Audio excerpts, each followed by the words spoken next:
commencement speech, His Highness the Aga Khan said that our encounters are full of, quote, complexity and rich dimensionality. What makes our current time distinctive are the combinations of people and cultures participating in these encounters, unquote. Today, I will be sharing the story of my encounter with my mental health. My story begins in November of 2019. I was 3 months into grade 11, and I started to feel overwhelmed by school and social pressures. I started to experience high amounts of anxiety. My days became a cycle of snoozed alarms from bad sleep and mornings full of music in an attempt to drown out anxious thoughts. I started missing school, and I stayed home in bed more days than I attended class. When I did attend school, my head was full of anxious thoughts, and I had to work twice as hard to keep up my grades. I could no longer eat lunch in the school cafeteria without having a panic attack, and I started being triggered by large groups. I stopped eating, and I started pushing away the people in my life. I was used to the anxiety.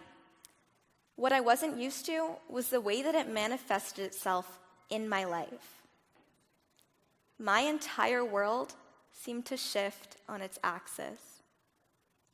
In December of that year, I was diagnosed with generalized anxiety disorder, social anxiety, panic attacks, and depression. I started taking antidepressants and attending weekly sessions with a therapist, but I was disappointed by how little my life was changing with treatment. Like the impatient teenager I am, I thought that I could just take some pills, talk about my feelings once a week, and I would be cured.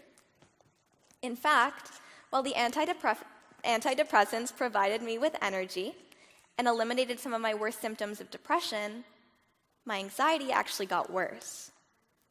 I went from having panic attacks once every 2 weeks to twice a week. I stopped authentically hanging out with my friends and family, and I completely lost my ability to concentrate in class. I spent months impatiently waiting to outgrow my mental illness like an old pair of shoes. I just wanted to be normal, so I ignored all the thoughts and feelings that made me appear differently from the people around me. I became exhausted from fighting my mental illness. In January of that year, I was hanging out with some friends when my mind started racing and I couldn't breathe. I remember quietly leaving the group and sitting alone in my friend's bathroom.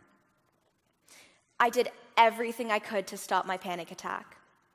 I tried listening to music, I tried chewing gum, I tried breathing exercises, but nothing worked.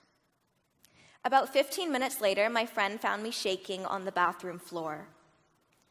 I was so angry because I couldn't turn off my anxiety. I felt powerless. Instead of trying to pull me out of it like I had been trying so desperately to do, my friend held my hand throughout my panic attack. She became a shoulder for me to cry on, and I found myself sharing all the thoughts and feelings that I had been trying so desperately to ignore. And although it was one of my worst panic attacks, after about an hour, I felt the best that I had in months. I started to wonder what would happen if I stopped trying to push away my mental illness. And so, over the next few weeks, I tried embracing my anxiety and depression. I immediately noticed improvements in my life. My anxiety didn't go away, but I started going to school despite it. I still got panic attacks, but they were shorter and less frequent because I let myself feel the anxiety, sit in it, and then continue with my day. I stopped being embarrassed about my mental illness, and I started opening up to my friends and family. I was shocked by how understanding they all were. And while my anxiety and depression were still ever so present, I stopped feeling isolated. As soon as I stopped viewing my mental illness as the enemy, I stopped letting it control my life. My mental illness is still there, but I stopped trying to outgrow it, and I learned to embrace it instead. Strangely enough, looking back, I realized that over the past few months, I've been more connected to the people in my life than ever before. I started to wonder how this could be. Was it just a coincidence? Or had my mental illness actually helped me? A few weeks ago in class, we watched a TED Talk by Kelly McGonigal called How to Make Stress Your Friend. Turns out, in stressful situations, your body releases oxytocin with cortisol, its natural stress hormone. Oxytocin is the hormone in the human body that creates cravings for social connection and human bonding. Hence, it's commonly referred to as the cuddle hormone. What I find most interesting about oxytocin is that your body's natural reaction to stress is to crave human connection. My anxiety let me form deeper bonds with the people in my life, and I am so grateful for that. All of a sudden, everything started to click together in my mind.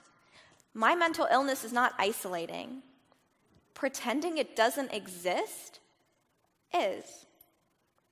All of a sudden, my entire mindset began to shift, and I started to see the beauty in my mental illness. While regularly dealing with anxiety and panic attacks can be incredibly challenging, the coping strategies that I've been forced to learn at an early age are invaluable. Anxiety and stress are normal parts of the human experience, and most people aren't taught how to manage them in a healthy way. At the age of 16, I can feel anxiety, sit in it, and come out positively. I have learned life skills that I will carry with me for the rest of my life. And not only have I learned individual life skills, but I've also become more in tune with the way that I interact and encounter the people in my life. Empathy has always been a strong and central part of who I am. In 2016, I went with my family to hand out 100 lunches to the homeless in the downtown east side of Vancouver. While this experience was special to me because I was able to make a difference in my local community, it became an essential moment in my life because I was able to interact and empathize with those less privileged than myself. Many of the people I met were where they were as a result of their mental illness. Because I intimately struggle with mental health, I was able to empathize with the people that I met. In that moment, my mental illness gifted me the capacity for empathy. However, it would be naive of me to assume that I understood the circumstances of every person that I met. So, instead of trying to focus on understanding what they were going through, I focused on understanding what they were feeling. Humans innately feel emotions in opposites. We know happiness because we know sadness, and we know sadness because we know happiness. As a result of this, my depression has gifted me with the ability to feel emotions incredibly deeply. This is reflected in my capacity for empathy. As human beings, we're solely connected by our emotions. Each of us will experience different things throughout our lives, but the associated feelings are universal. So, instead of focusing on empathizing with what the people I met were going through, I empathized with what they were feeling. This experience inspired me to create Lunch, a nonprofit organization working towards providing meals for those in need. This initiative is funded by my social entrepreneurship business, Mix, Munch, and Lunch. And since then, every few months I go with a group of friends and family to hand out 100 lunches to the homeless in the downtown east side. Not only has my mental illness made me a better person and let me help my local community, but I've been able to share this gift with other youth in my community.